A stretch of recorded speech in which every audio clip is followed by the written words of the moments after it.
कुछ दुखदाई बात हम बताते हैं आपको। 1-1.5 साल पहले मैंने देखा हार्वर्ड यूनिवर्सिटी में पॉलिटिकल प्रोटेस्ट हो रहा है। वहां तो तब लोग स्टूडेंट्स प्रोटेस्ट करते थे ट्रंप के विरोध में, ये सब होता था।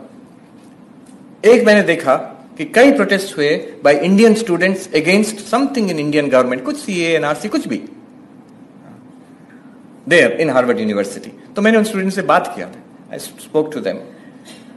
You see, have you ever noticed किस इतने सारे देश से स्टूडेंट्स हैं वहां पर एट हार्वर्ड यूनिवर्सिटी? कभी देखा किसी देश के स्टूडेंट अपने देश के खिलाफ प्रोटेस्ट करते हैं इन इंटरनेशनल फील्ड? कभी नहीं।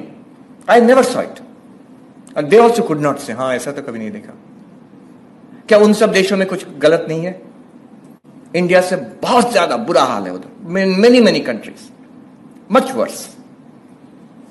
तो ये क्यों कर रहे हैं? अब क्यों कर रहे हैं? द रियल रीजन इज, ये बहुत खतरनाक रीजन है। इट्स नॉट रियली कि मैं ये पॉलिटिकल इशू को सपोर्ट करता हूं, हमारा गवर्नमेंट या कोई कुछ खराब कर रहा है उसके खिलाफ हम प्रोटेस्ट करें, that you can do. But मैंने एकदम नजदीक से देखा कि द रियल रीजन एक अपने ऊपर हीन मानसिकता है। आई टेल यू, दे में सी, सम ऑफ द स्टूडेंट्स में सी, उनको बुरा भी लग सकता है कि मैं बोल रहा हूं उनके बारे में ऐसा, लेकिन it's not just them, it's in all of us, उसमें है। The real reason I am protesting against my country, my government, some policy is मैं अपने जो गोरे फ्रेंड्स हैं, white skinned boys and girls in my class, उनके सामने hero बन सकूं। अपना देश, अपना कल्चर को गाली देना एक हीरो बनने का एक तरीका है, गलत तरीका है और bound to fail। आप हीरो नहीं बन सकते, they will not respect you। लेकिन कहीं लगता है हम इनसे नीचे हैं तो कैसे इनकी बराबरी करें। I'm also very cool. Being cool is, I'm also very cool. I can criticize my country. मैं इतना forward thinking हूँ। I never saw that same thing in any other student group. Unfortunate, very unfortunate. It comes from a sense of inferiority. अपने ऊपर श्रद्धा नहीं है, इसलिए अपने देश के ऊपर श्रद्धा नहीं है। Look at the difference in what Swami Vivekananda did. More than 100 years ago, one of the speakers pointed out, going there at that time when this country was colonized, when this country was desperately poor, people were starving, illiterate, under a foreign power, सब लोग नीचा देखते थे भारत को। तब के दिनों में जाकर Swami Vivekananda in the West, at no point did he ever once criticize India. Not only that, at every time when India was attacked, he defended India fully. He did not give 1 inch of ground. And when he came back to India, he did not spare us. Her lecture big against casteism, against the oppression of women, against superstition, he hit us very hard. लेकिन उनका क्या था?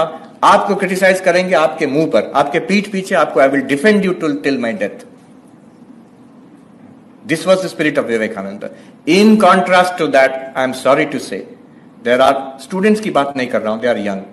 There are any number of professors in American universities, अच्छी positions में हैं, our own intellectuals, Indians, who have made an industry out of criticizing India.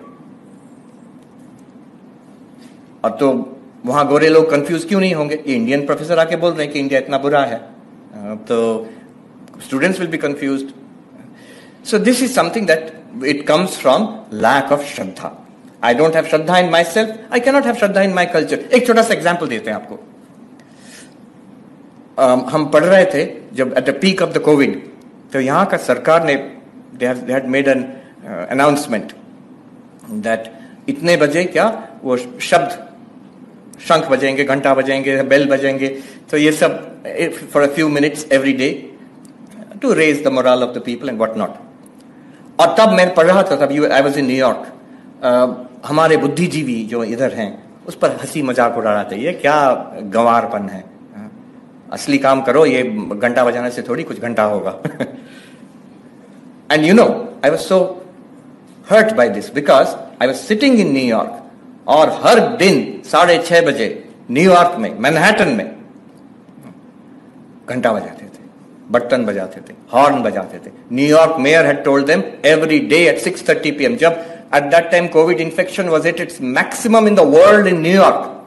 हर दिन, every day, at the peak, number of deaths in one city in New York was more than 1,000. अभी भी वो Hudson river के तट पर there are refrigerated, बड़े बड़े trucks हैं, रेफ्रिजरेटेड ट्रक्स, उसमें क्या है? डेड बॉडीज हैं. कोई क्लेम नहीं किया है.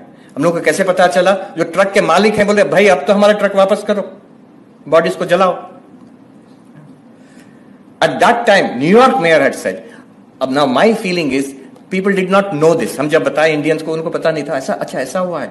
I can tell you with guarantee, वो सेम बुद्धिजीवी अगर उनको पता चलता कि न्यूयॉर्क में ऐसा होता है, तब वो चुप हो जाता.